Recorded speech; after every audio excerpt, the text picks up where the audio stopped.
very few people actually live the lives that they want to live. How's that gap created? That's not true.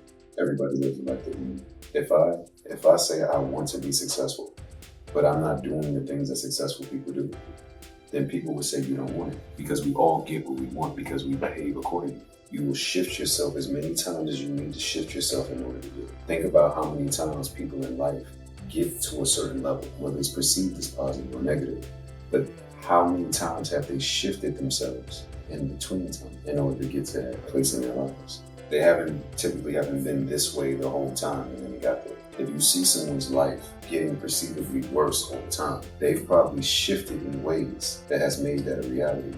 If you've seen someone's life remain stable over time, they've shifted in ways to create this stability. The same thing with someone who's successful. Someone who has achieved success in their lives, they've shifted along because times change. So in order to maintain being along a certain trajectory, you have to shift what you're doing. You have to pivot in order to maintain that trajectory, or it will shift. It's like golf.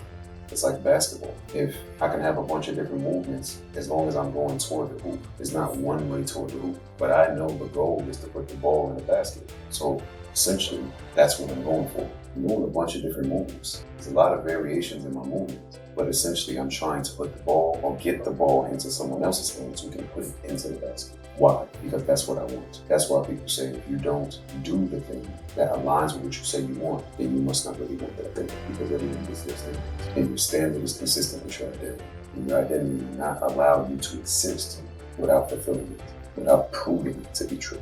Everyone is with it.